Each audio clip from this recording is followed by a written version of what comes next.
Hello BookTube, hello book friends, welcome back to my channel and another video. And today I want to look ahead to 2026 and some of my plans as they stand at the moment. Obviously, like all plans, they're subject to change, and at the moment I think this is kind of a good time to talk about what I know about, bearing in mind that later in the year things will be different.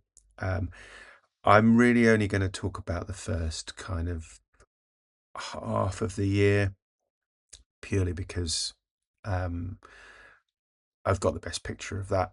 So it's kind of that simple. I've got kind of piles of books all around me as examples of some of the things I want to read, or types of books that I want to read. But I think the overwhelming kind of feeling I have is I want to mood read much more next year, or going forward, starting now really, and worry a little bit less about big group reads and major events, unless I'm a host. So there's a few events through the year that I am, going to continue to co-host if I'm invited, but I'm not probably not going to look out for too many more, with one exception that I'll talk about. So I want to focus on kind of some key areas. I've got loads and loads of like diaries and memoirs that I've been meaning to read for years in some cases, and I really want to kind of get to some of those this year. So I think I've shown this one before. I've got a copy of Noel Coward's Diaries, which I bought relatively recently, I think this year, but haven't got to yet. It's a chunky old book, it's like 700 odd pages, but I would really like to get to that. Similarly, a book I've had probably for, I don't know, 3 or 4 years, is Eleanor Coppola's diary that she wrote when she was with her husband Francis Ford Coppola, when they were making Apocalypse Now. So this is the kind of diary she kept at the time. As I say, I've had this for a few years. I haven't read it. I've got Virginia Woolf's, or the first volume of Virginia Woolf's diaries. I would like to read this. So there are lots of, I have, I don't know, a couple of dozen diaries, sort of memoir, that kind of type of thing that I'd like to get to. Obviously, I want to keep reading things like, the crime and thrillers and spy novels that are, kind of my go-to favourite genres. I've said it before, I want to say it again, more natural history. I looked back at, 12 months ago to see what I said about 2025, and I said then I want to read more natural history. I don't think I've achieved that this year, so I'm carrying that forward to next year. And I'll look at what I've got and try and get through some of those. A lot of these are books that I own, and just haven't read. I'm not talking about going out and buying lots of new books, although I probably will do once my Read What You Own challenge is over. I'm intending to try and read as much of, the things that are in here are mostly things that I already own and haven't gotten to yet. So more history, more military history, more poetry, more classics, and I've got some particular focus for the classics. So as I think you will know, I want to finish reading the D'Artagnan romances. So this is the next one up in that, and then I've got two more ending with The Man in the Iron Mask. So again, want to get to those this year. I really want to read War and Peace. I've got a two volume set. I guess to make it easier to read. It's the whole novel. It's just split into two volumes. Um, I like to read um, some Bronte, and I think it was Jack at Spread Book Joy who recommended that the Tenant of Wildfell Hall was a good place to start. Bought this back in March last year. Haven't read it. So there's lots of things like that that I really want to get to. I want to read more Dickens. I'm really enjoying Dickens at Christmas and the Pickwick Papers.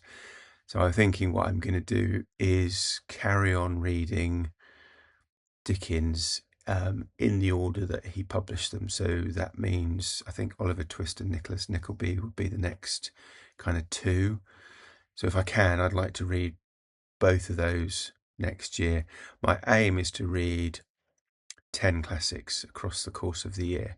And by classic, I mean kind of, pre 20th century, although probably some of them will be 20th century. So I'm but definitely, older classics rather than more recent ones. Within that, I'd also like to read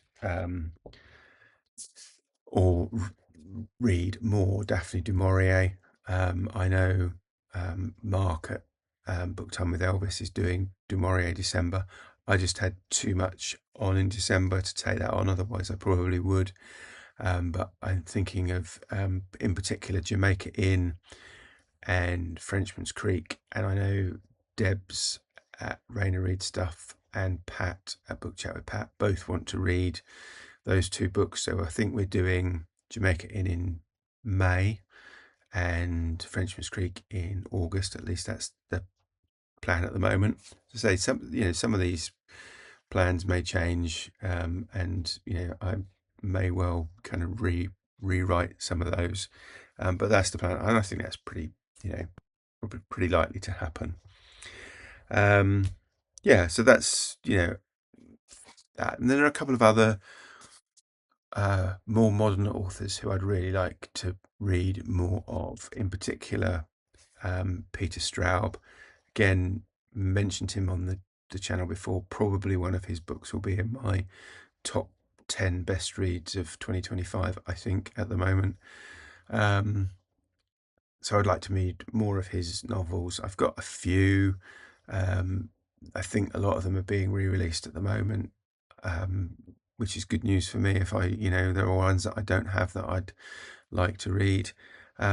But yeah, we'll read the ones that I've got first, and then we'll go from there. So yeah, mystery is one that I'd like to read.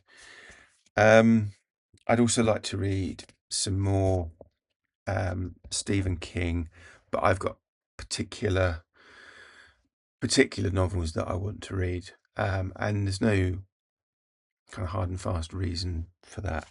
So I would really like to reread The Shining and reread Doctor Sleep, which is kind of the sequel to The Shining. So both of those are on my list.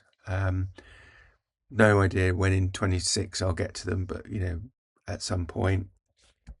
I'd like to read Hearts in Atlantis. It's one that I haven't, of Stephen King's books that I haven't read, so would like to get to. Again, no particular time frame for that.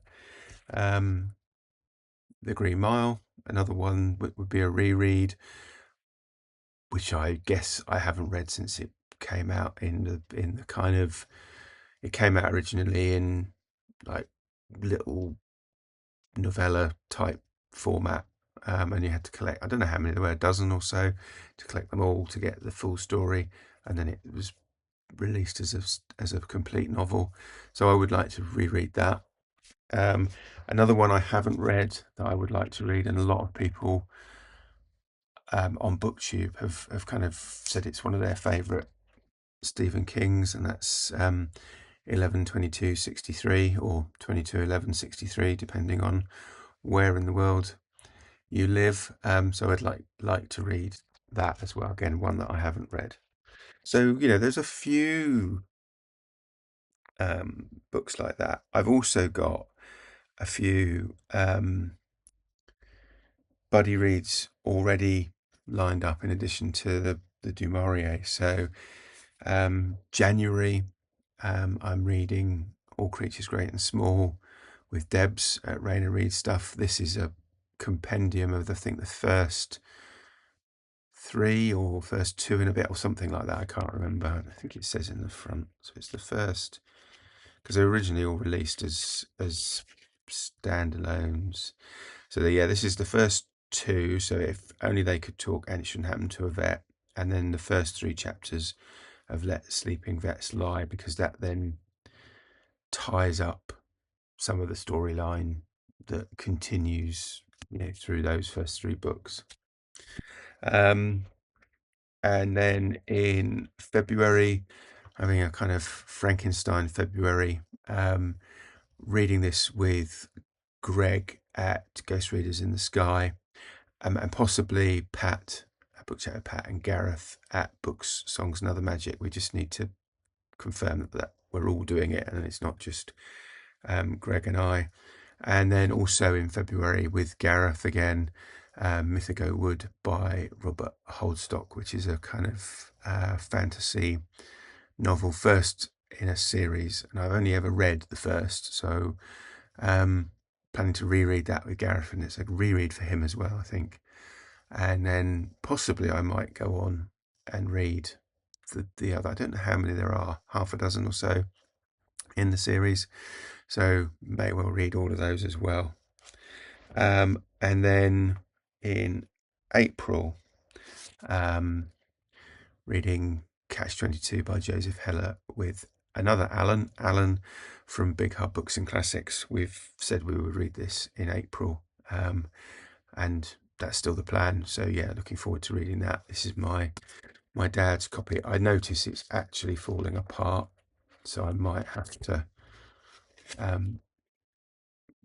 see if I can get one from the library or something so that it doesn't completely fall apart on me, because I'd like, obviously because it's my dad's, I'd like to keep it.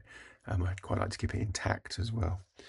So yeah, that's kind of the plans at the moment. There is one other thing that I want to just touch on. We're also planning, we as in myself, Greg at Ghost Readers in the Sky, and Andrea at Infinite Text are planning a new event in March called March on the Rails, which is going to be all about railways and trains and things like that. So stay tuned for more details on that as coming in March, both fiction and non-fiction, I think, but we'll see. We haven't nailed down the details yet, but we've got loose plans around that. And then we'll just see around all of those. Say some of these will just be mood reads around, the bloody reads and things that I've got planned. But I do want to keep this year coming a bit lighter than 2025. I found at times 2025 has been quite, not overwhelming, but a bit overbooked at times. So November was very busy with several events. December's the same. Some of that is my own making, I could freely admit that. But yeah, I can do something about things that I can control. So I intend to do that. But yeah, that's my plans. What are yours? Let me know in the comments below. If you're interested in any of these that I talked about, let me know. I'm always open to more buddy reads, but obviously around the ones that I've already mentioned, I'm going to try and not to kind of commit to like doing 2 or 3 buddy reads or something like that a month. One a month, if at max, probably is my limit. So that means I've got only a few months left during the year for buddy reads, but we'll see. So yeah, let me know what you're planning, and if you have been, thank you for watching, and I'll speak to you again soon. Take care. Bye bye.